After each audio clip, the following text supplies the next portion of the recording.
할렐루야.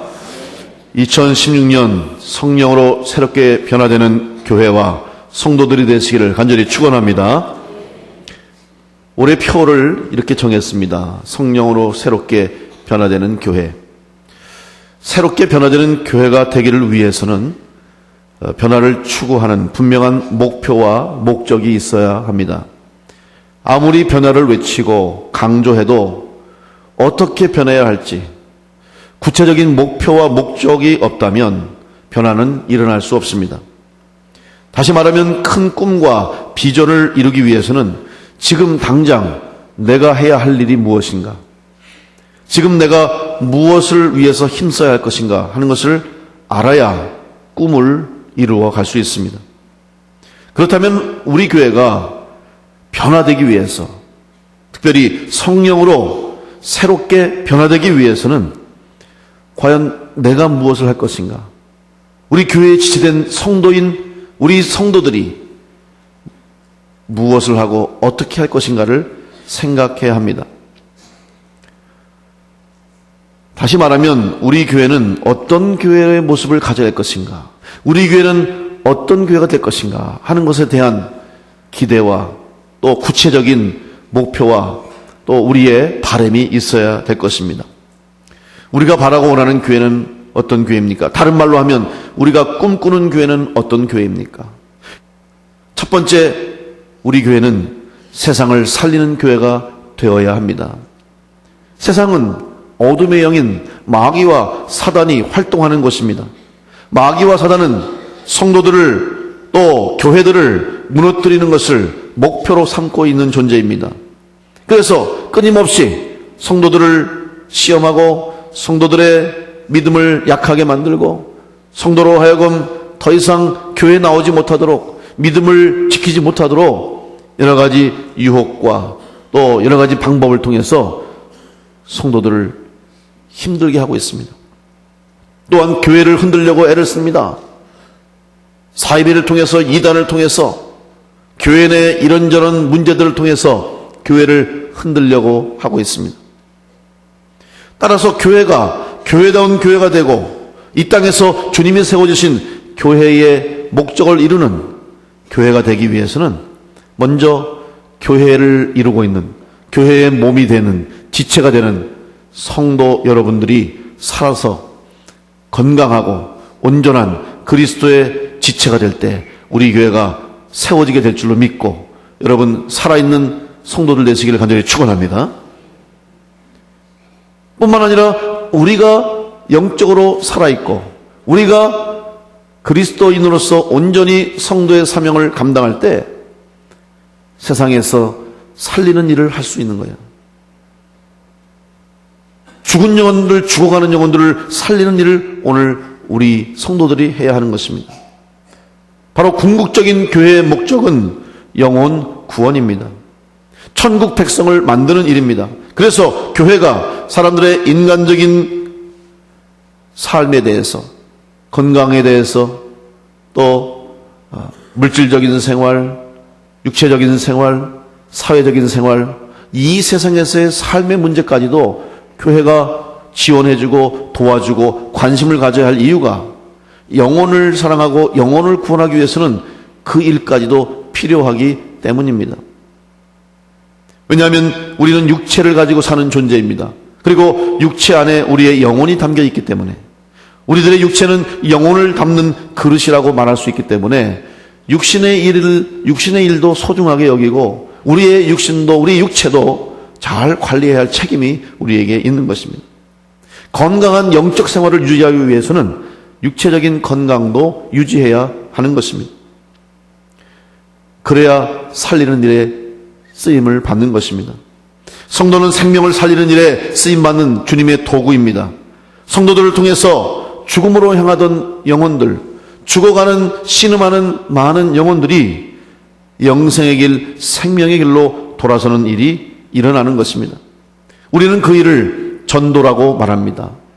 여러분, 전도 무슨 뜻입니까? 한문으로 전할 전자, 길도자입니다. 길을 전하는 거예요. 길이 무엇입니까? 예수 그리스도. 예수님께서 내가 곧 길이요 진리요 생명이니 나로 말미암지 않고는 아버지께로 올 자가 없느니라. 예수님이 길이 되어주셨습니다. 예수님께서 생명의 길을 보여주시고 그 길을 가셨기 때문에 우리가 예수님을 전해야 죽음의 길을, 멸망의 길로 가는 영혼들을 다시 생명의 길로 돌아서게 하는데, 바로 주님의 이름을 전하는 전도를 해야 하는 사명이 우리에게 있는 것입니다. 바로 그 일을 통해서, 생명의 길을 전하는 전도를 통해서 우리는 세상을 살릴 수가 있는 것입니다. 올 한 해 저는 여러분에게 한 가지 분명한 목표를 드리고 싶습니다. 여러분, 우리 교회가 새롭게 성령으로 변화되는 교회가 될 수 있도록 여러분 올 한 해 꼭 한 명씩 전도하게 되시기를 간절히 축원합니다. 사도행전 2장 17절로 21절 말씀, 하나님이 말씀하시기를 말세에 내가 내 영을 모든 육체에 부어주리니 너희의 자녀들은 예언할 것이요 너희의 젊은이들은 환상을 보고 너희의 늙은이들은 꿈을 꾸리라. 그때 내가 내 영을 내 남종과 여종에게 부어주리니 그들이 예언할 것이요 또 내가 위로 하늘에서는 기사를 아래로 땅에서는 징조를 베풀리니 곧 피와 불과 연기로다. 주의 크고 영화로운 날이 이르기 전에 해가 변하여 어두워지고 달이 변하여 피가 되리라. 누구든지 주의 이름을 부르는 자는 구원을 받으리라. 마지막 때가 가까워 있다는 징조를 말씀하시면서 주의 이름을 부르는 자는 구원을 얻을 수 있다고 말씀하셨습니다. 오늘 구원받는 역사가 바로 여러분을 통해서 일어나게 되시기를 간절히 축원합니다. 우리 교회는 생명을 살리고 세상을 살리는 교회가 되어야 합니다. 두 번째로 우리가 꿈꾸는 교회는 사람을 키우는 교회입니다. 서울 광영교회는 조연삼 목사님이 1992년 상계동 수락산 기슭에 개척한 교회입니다. 2003년에 출시된 감자탕 교회 이야기라고 하는 책으로 아주 유명해진 교회입니다. 처음 시작할 당시에 조그마한 빌딩 3층에 70평 정도의 공간을 임대해서 셋방살이로 시작한 교회입니다. 그런데 이 교회는 분명한 목표가 있었습니다. 뭐냐면 우리는 교회의 모든 예산을 다 세상을 위해서 쓰겠다. 교회가 아무리 커져도 우리는 최소한 100만 원만 교회의 재정으로 유지하고 우리 다 전도하는데, 선교하는데, 사람들 돕는 데 쓰겠다. 구제하는 데 쓰겠다. 이렇게 정하고 열심히 섬겼습니다. 그래서 교회가 소문났어요. 근데 왜 감자탕 교회냐? 그 교회 가면 감자탕을 줘서 감자탕 교회가 아니고 그 교회가 새를 들어 있을 때 3층에 교회가 있는 거예요. 1층에 감자탕이 있었어요. 감자탕 식당이 있고 4층에 태권도장이 있고, 그래서 성도들이 교회를 소개하며 우리 교회 오라고 얘기하다 보니까 이렇게 와서 이 길로 와서 여기 오는데 간판이 제일 잘 보이는 게 감자탕이거든요. 그러니까 거기 오면 아무리 감자탕이 있으니까 거기 오면 우리 교회야. 사람들이 알았어. 그 교회 감자탕 교회. 그러다가 감자탕 교회가 된 거예요. 부흥을 했습니다. 2013년에는 건물을 구입하지 않겠다고 했는데 어쩔 수 없이 건물을 구입을 했어요.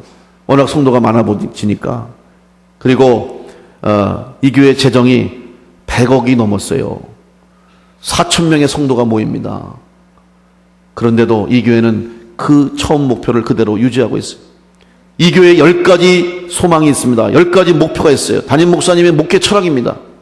첫 번째, 세계에서 전도비를 가장 많이 지출하는 교회가 되자. 둘째, 국내외에 100개 이상의 교회를 설립하자. 셋째, 100명 이상의 선교사를 지원하는 교회가 되자. 넷째, 1천만 장 이상의 전도지를 전하자. 다섯 번째, 우리나라에서 구제비를 가장 많이 지출하는 교회가 되자. 여섯 번째, 100명 이상의 고아와 과부의 생활비를 지원하는 교회가 되자. 일곱 번째, 1만 가정 이상을 천국 모형으로 만들자. 여덟 번째, 우리나라에서 예수님 닮은 인재를 가장 많이 양육하는 교회가 되자. 아홉 번째, 100명 이상의 목회자를 양성하자. 열 번째, 100명 이상의 사회 각 분야 최고 지도자를 양성해내는 교회가 되자. 이 목표를 가지고 지금도 기쁘게 섬기는 교회가 되고 있습니다. 저는 이 교회가 가지고 있는 목적과 목표가 단지 감자탕 교회만의 목적이 되어서는 안 된다고 생각합니다. 오늘 이 세상에 존재하는 모든 교회는 바로 이러한 목적을 가지고 있다고 저는 생각이 되고, 저는 우리 교회도 이런 교회가 되어야 할 줄로 믿습니다. 세상을 향해서 사명을 감당하는 거예요. 초점이 세상에 있는 겁니다. 관심이 세상에 있는 거예요. 그래서 이 목사님은 이렇게 얘기합니다. 이 소망을 이루기 위해서 우리 교회는 행복을 나눠주는 파이프에 불과합니다. 우리 교회를 비유하자면 이 교회는 행복을 나눠주는 파이프입니다. 이렇게 설명을 합니다. 마치 이제 정수장에서 물을 다 만들어서 수돗물을 공급하기 위해서 정수 탱크와 정수장, 거기서 파이프를 통해서 각 집의 가정마다 수돗물이 공급되듯이 교회를 통해서 이 세상의 모든 가정과 모든 영혼들에게 생명수와 그들에게 복이, 하나님의 축복이 전달될 수 있는 도구, 바로 파이프가 우리 교회가 되어야 된다. 그렇게 말하는 것입니다. 그 일을 위해서 교회가 힘을 모으고 힘을 쏟는데, 정말 교회가 힘써야 할 것은 어디인가? 교회가 아니고 세상이라는 거예요. 교회를 위해서는 최소한의 교회가 유지되고, 교회를 위해서 성도들이 힘을 모으되, 성도들의 온 힘은 이 하나님이 주신 물질과 하나님이 주신 재능과 은사들을 세상을 향해서 변화시키는 일에 쓰임받는데 전심전력 힘써야 된다는 거예요. 성도들의 힘은 바로 세상을 향하여야 되고 세상에서 힘쓰는 성도가 된다는 것입니다. 그런데 성도들이 교회 안에서만 힘을 쓰려고 하고 교회 안에만 힘쓰는데 관심을 가지면 교회 안에서는 싸움과 분쟁이 일어날 것입니다. 교회는 물질을 쌓아두는 창고가 아니라 모든 것을 흘려보내는 파이프가 되어야 하는 것입니다. 오늘 그 일을 위해서 그러면 무엇을 역점을 두어야 되냐? 바로 사람이라고 하는 하나님의 도구, 하나님이 이 일을 위해서, 교회를 위해서, 교회의 사명을 감당하기 위해서 바로 우리 성도들을, 사람들을 부르셔서 그 일을 하시기 때문에 교회가 그 사람을 길러내고, 교회가 인재를 길러내고, 교회가 주님의 제자를 길러내야 되는 것입니다. 오늘 우리 교회도 여러분의 자녀들이, 우리 교회 학생들, 어린이들, 우리 교회, 우리 가정의 자녀들, 우리 후손들이 바로 그러한 하나님의 일꾼 될 수 있도록, 이 세상을 변화시키고 구원하는 일에 쓰임받는 귀한 인물들이 될 수 있도록 길러내고 양육하는 교회가 되시기를 간절히 축원합니다. 셋째로, 우리가 꿈꾸는 교회는 어둠을 이기는 교회입니다. 교회는 승리의 공동체입니다. 사망 권세를 이기시고 부활하신 예수님께서 교회의 머리가 되심으로 지체된 우리들 역시 주님과 함께 승리의 감격을 누리며 승리의 삶을 살아야 합니다. 하나님께서 우리에게 주님을 보내주실 때는 이 세상의 악한 영들의 권세를 이길 수 있게 하시기 위해서 주님을 보내주신 것입니다. 따라서 우리는 주님을 믿는다면, 예수님을 믿는다면 이미 승리한 성도입니다. 출애굽기 14장에 보면 이스라엘 백성들이 하나님 앞에서 그들이 어떤 모습을 가져야 할 것인가, 주님은 말씀을 주십니다. 앞에 홍해바다가 있고 뒤로는 바로 군대가 병거를 타고 전차부대가 쫓아옵니다. 진퇴양난입니다. 이때 이들이 해야 할 일은 무엇입니까? 출애굽기 14장 13절로 14절 말씀에 모세가 백성에게 이르되 너희는 두려워하지 말고 가만히 서서 여호와께서 오늘 너희를 위하여 행하시는 구원을 보라. 너희가 오늘 본 애굽 사람을 영원히 다시 보지 아니하리라. 여호와께서 너희를 위하여 싸우시리니 너희는 가만히 있을지니라. 무슨 말씀입니까? 하나님께서 우리에게 승리를 주셨다는 말입니다. 하나님이 싸워주신다는 말입니다. 지금 이스라엘 백성은 가장 큰 문제, 앞으로 나가야 되는데 앞에 바다가 있는 거예요. 갈 수가 없어요. 돌아서자니 바로의 군대가 쫓아옵니다. 앞으로 가도 죽고 뒤로 가도 죽어. 이제는 죽었구나. 그러자 자기들이 해결할 수 없는 문제를 만나자마자 이스라엘 백성들이 어떤 모습을 보였습니까? 모세를 원망하고 하나님을 원망했습니다. 우리가 묻힐 곳이 없어서 여기까지 와서 우리를 매장하려고 하느냐? 그래도 거기서는 잘 먹고 잘 살지 않았느냐? 이러면서 하나님을 원망하고 모세를 원망했어요. 왜 그랬습니까? 지금 문제를 해결할 수 있는 능력이 자기들에게 없다는 것을 깨닫게 되자 원망하기 시작한 거예요. 여러분, 이것은 불신의 모습입니다. 믿음 있는 자의 모습이 아닙니다. 믿음이 있는 자는 그때 무엇을 해야 합니까? 하나님을 찾아야 되죠. 나는 능력이 없지만, 우리에게는 힘이 없지만 하나님은 하실 수 있사오니 하나님 해결해 주십시오. 그리고 가만히 있어서 하나님이 역사하시는 모습을 보면 되는 거예요. 모세가 말한 것처럼 너희는 가만히 있을지니라 여호와께서 너희를 위하여 싸우실 것이다. 이게 믿음 있는 자의 모습인 것입니다. 믿음의 길을 가면서 신앙생활하는 우리들이 분명히 알아야 할 것은 교회를 세워가는 일, 교회의 사명을 감당하는 데 있어서 성도가 해야 할 일이 있고 하나님께서 하실 일이 있다는 것을 분명히 기억해야 합니다. 사람이 해야 할 일을 하나님께서 대신 하실 수 없습니다. 또한 하나님께서 하실 일을 사람이 대신해서는 안 됩니다. 하나님은 우리를 통해서 일하시지만 우리가 해야 할 일, 우리가 하나님 앞으로 나오는 일, 우리가 예배하는 일, 이거는 하나님이 할 수 없어요. 우리가 해야 돼요. 그러나 하나님이 하실 일에 우리가 하나님의 영역을 침범해서는 안 되는 겁니다.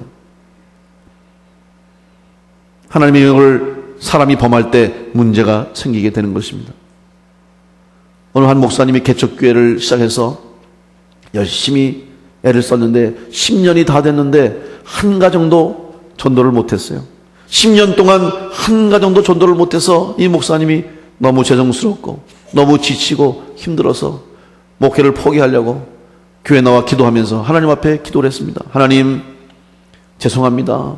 10년 동안 목회했는데 한 가정도 전도하지 못했으니 저는 목회 실패자입니다.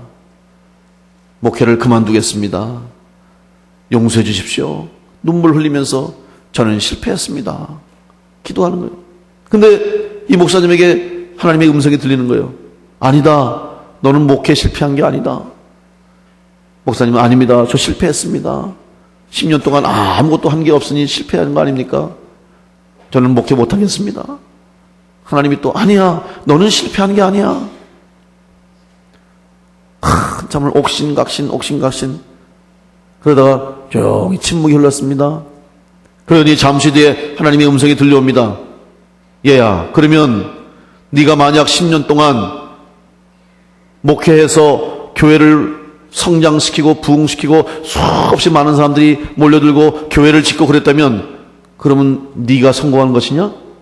그건 네가 한 것이냐? 이렇게 묻는 거예요. 목사님이 정신이 번쩍 났어요. 아닙니다. 제가 한 것이 아니라 하나님이 하신 것이죠. 그러면서 이 목사님이 그렇구나. 내가 실패한 것이 아니구나. 내가 아직 끝난 것이 아니구나. 내가 있어야 할 곳에 내가 있다면 하나님이 하시겠지. 다시 용기를 가지고 희망을 가지고 목회를 시작해서 교인들이 몰려오고 교회를 세우는 목회를 했다는 이야기입니다. 여러분, 우리는 착각합니다. 내가 할 수 없으면 하나님도 할 수 없다고 생각합니다. 내가 안 되면 하나님도 안 된다고 생각할 때가 얼마나 많습니까? 나는 안 되지만, 우리는 안 되지만 하나님은 하실 수 있음을 믿으시기를 간절히 축원합니다. 우리 눈에는 불가능해 보이지만 하나님께서는 넉넉히 감당할 수 있음을 믿으시고 하나님 앞에 믿음으로 나오는 우리 성도와 교회가 되시기를 간절히 축원합니다. 이미 하나님은 세상을 이기는 힘과 능력을 예수 그리스도를 통해서, 성령을 통해서 우리 성도들과 우리 교회에게 허락해 주셨습니다. 어둠의 세력이 비록 세상을 두렵게 할 수 있고 성도들을 떨게 할 수 있고 사람들을 무섭게 할 수 있지만 주님의 권세 앞에 어둠의 세력은 무릎을 꿇었습니다. 이미 그들은 주님의 권세 발 아래에 있는 겁니다. 잠시 우리가 마음의 불안과 두려움과 공포를 느낄 뿐이지 이미 우리는 승리한 성도로서 이 세상을 살아가고 있는 것입니다. 오늘 마태복음 16장 18절에 예수님께서 베드로에게 내가 내게 이르노니 너는 베드로라. 내가 이 반석 위에 내 교회를 세우리니 음부의 권세가 이기지 못하리라 말씀을 해주셨습니다. 교회는 어떠한 음부의 권세가 이길 수가 없는 곳이, 근데 이 번역을 공동 번역에 보면 이렇게 말합니다. 죽음의 힘도 감히 그것을 누르지 못할 것이다. 음부의 권세가 이기지 못하리라. 이 표현을 죽음의 힘도 감히 그것을 누르지 못할 것이다. 새 번역 성경에서는 죽음의 문들이 그것을 이기지 못할 것이다. 현대인의 성경에서는 지옥의 권세가 이기지 못할 것이다. 이렇게 번역되어 있습니다. 다시 말하면 죽음이 덮고 있는 이 세상 가운데 마귀와 사단의 영, 어두운 죽음의 영들이 절대로 교회와 성도들을 이길 수 없음을 주님은 선언하셨음을 기억하시고 여러분 담대하게 믿음으로 승리하는 성도들 되시기를 간절히 축원합니다. 왜 그럽니까? 교회가 누구 거냐? 주님이 말씀하셨어요. 너는 베드로라. 내가 이 반석 위에 내 교회를 세우리라. 여러분 잘 들어보세요. 내가 이 반석 위에 내 교회를 세우리라. 지금 누가 말씀하시는 겁니까? 예수님이 말씀하셨어요. 예수님이 내가 누가 하시는 거예요? 예수님이 하시는 거예요. 여러분 우리가 하는 게 아닙니다. 주님이 하십니다. 그리고 무슨 교회? 누구의 교회? 내 교회를 세운다. 내가 누굽니까? 예수님이잖아요. 우리 교회는 주님의 교회인 줄로 믿습니다. 우리 교회의 주인은 주님이신 줄로 믿습니다. 그러면 주님이 책임져 주시는 거예요. 염려하지 마십시오. 걱정하지 마세요. 주님의 교회인데 주님이 책임져 주시고 하나님이 책임져 주시는 것을 믿고 여러분 삶에 때론 어려움과 때론 시험과 혼란과 또 우리 교회를 흔드는 악한 영들의 역사, 사이비와 이단의 유혹과 시험이 있다 할지라도 이겨나갈 수 있는 믿음만 가지면 넉넉히 이기게 되는 줄 믿고 승리하는 귀한 성도들, 특별히 2016년 새롭게 변화되는 교회가 될 수 있도록 십자가의 능력을 의지해서 어둠을 이기며 승리하는 복된 성도들 되시기를 간절히 축원합니다. 2016년 한 해는 우리 충주 남부교회는 대한민국 충주시라는 이 세상에서 교회다운 교회로, 아름다운 교회로, 세상 사람들이 찾아오고 싶은 교회로, 하나님이 기뻐하시는 교회로 다시 세워지게 될 줄로 믿습니다. 그러기 위해서 우리 모두 새 비전과 새 꿈을 가지고 새로운 변화의 첫걸음을 내디뎌야 할 것입니다. 헬렌 켈러는 맹인으로 태어나는 것보다 더 비극적인 일은 앞은 볼 수 있으나 비전이 없는 것이다. 이렇게 얘기했어요. 여러분 그 사람 개인적으로 보면 얼마나 불행합니까? 얼마나 안타까운 장애인입니까? 보지 못하고 듣지 못하고 말하지 못하잖아요. 무슨 소망이 있겠습니까? 그런데 누구보다도 희망과 소망을 얘기하고 누구보다도 감사를 이야기한 사람이에요. 누구보다도 세상을 아름답게 이야기한 사람입니다. 왜 그랬습니까? 그 사람에게는 비전이 있고 꿈이 있었기 때문입니다. 오늘 여러분에게 주님께서 그 비전과 꿈을 주신 줄로 믿습니다. 마태복음 24장 10절로 13절 말씀, 그때에 많은 사람이 실족하게 되어 서로 잡아주고 서로 미워하겠으며 거짓 선지자가 많이 일어나 많은 사람을 미혹하겠으며 불법이 성함으로 많은 사람의 사랑이 식어지리라. 그러나 끝까지 견디는 자는 구원을 얻으리라. 믿음으로 끝까지 견뎌내는 믿음의 승리자가 되시기를 간절히 축원합니다.